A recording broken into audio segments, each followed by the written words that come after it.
Sir ఒక లీడర్కి ఉండాల్సిన లక్షణాలు ఏంటి? ఒక కంపెనీలో కానీ పొలిటికల్గా కానీ లేకపోతే ఎక్కడైనా సరే మనం లీడర్గా ఎదగాలి అంటే ఆ లీడర్కి ఉండాల్సినది విజన్. నేను ఎవరిని ఉద్ధరించడానికి ఇందులో ఉన్నా. చాలామంది మిస్ అయిపోతారు ఓవర్ ది పీరియడ్. స్టార్ట్ అవ్వడం మాత్రం లీడర్గా స్టార్ట్ అయ్యి తర్వాత ఎందుకు వచ్చాను ఇందులోకి అనేది వాళ్ళకే తెలియకుండా అయిపోతుంది.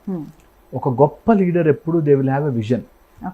వీళ్ళు నేను ఉద్ధరించబడేవాళ్ళు, వీళ్ళ కోసం నేను పనిచేస్తున్నాను, నా లక్ష్యం ఇది, నా పర్పస్ ఇది, నేను ఎందుకు చేస్తున్నాననే విజన్ ఉంటుంది. ఎందుకంటే చాలా మంది లీడర్లు కాకపోవడానికి గల కారణం ఒక లక్ష్యము, ఒక విజన్, ఎలా వెళ్ళబోతున్నాం ఆ దారి అనేది తెలియని వాడు లీడర్ అవ్వలేడు. చాలా మంది వాడితో వచ్చే టీమ్ ఆ దారి తెలియకనే ఆర్డర్స్ కోసం వెయిట్ చేస్తూ ఆగిపోతారు. ఒక లీడర్ ప్లాన్ చేయగలగడం, ఆ వ్యూహము పన్నగలగడం, దాన్ని అందరికీ చెప్పి చేయించగలగడం రావాలి. అది విజన్. ఓకే, సో నాకు ఏం జరగాలి, దాన్ని ఎలా సాధించుకోవాలి, నా టీం ఏంటి, వాటి నుంచి నేను ఎలా పికప్ చేసుకోవాలి, వాళ్ళని ఎలా మోటివేట్ చేసి ముందుకు తీసుకెళ్ళాలి, ఇది లీడర్కి తెలుస్తుంది.